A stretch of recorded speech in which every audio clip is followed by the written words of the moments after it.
जब हनुमान जी ने तोड़ा भीम का घमंड, पांडव जब वनवास भोग रहे थे तो उस समय एक दिन द्रौपदी आश्रम में बैठी हुई थी कि तभी एक पुष्प उड़कर उनके पास आ गया।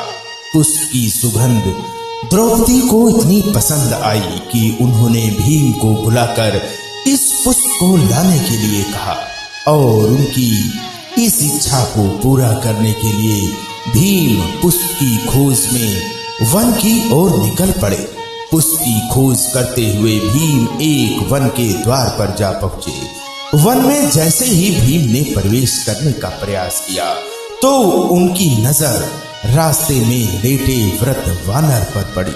भीम ने वानर से आग्रह किया कि वे रास्ते से हट जाएं, लेकिन वानर ने कोई प्रतिक्रिया नहीं दी और कहते हैं कि भीम ने वानर से पुनः हट जाने को कहा, लेकिन इस बार वानर ने कहा कि वह बहुत कमजोर है, इस उम्र में अब ज्यादा हिलडुल नहीं सकते, इसलिए लांघ कर निकल जाओ। वानर के इस व्यवहार से भीम को क्रोध आ गया और अपनी शक्तियों के बारे में बताने लगे। भीम ने वानर को अपना परिचय बता दिया कि वे कुंती पुत्र हैं और पवन उनके पिता हैं, लेकिन ये सब सुनकर भी वानर पर कोई प्रभाव नहीं पड़ा। भीम का क्रोध बढ़ने लगा और उन्होंने वानर से कहा कि वह अधिक क्रोध न दिलाएं, नहीं तो उनको इसका गंभीर परिणाम भुगतना पड़ेगा।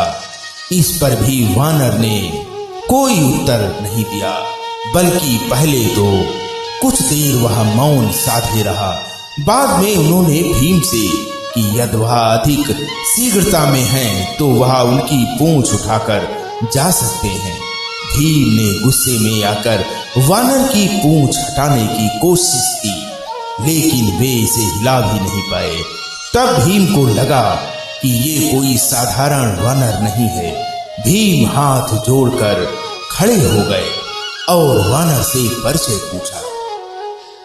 तब भी वानर ने भीम को बताया कि वह कोई और नहीं बल्कि हनुमान है। तब भीम ने पवन सुत से पूछा कि आखिर उन्होंने रास्ता क्यों रोका। तब हनुमान जी ने भीम को बताया कि आगे विशेष वन है, यह रास्ता देवताओं का है और यह मनुष्यों के लिए सुरक्षित नहीं है और इसलिए उन्हें तुम्हारी रक्षा के लिए आना पड़ा।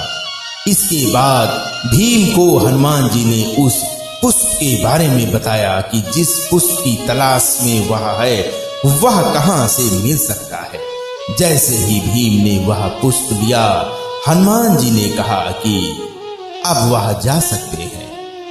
पुष्प लेकर जाते समय भीम ने हनुमान जी से कहा कि वह उनके विराट स्वरूप के दर्शन करना चाहते हैं और इस पर हनुमान जी ने विराट रूप धारण किया और भीम को दर्शन दिए, साथ ही उन्हें गले से लगाया और कहते हैं कि हनुमान जी के गले लगाने से भीम की शक्ति और बढ़ गई और इसके बाद ही हनुमान जी ने भीम को महाभारत के युद्ध में विजयी श्री का भी आशीर्वाद दे दिया था। जय श्री बजरंगबली हनुमान जी महाराज की जय हो।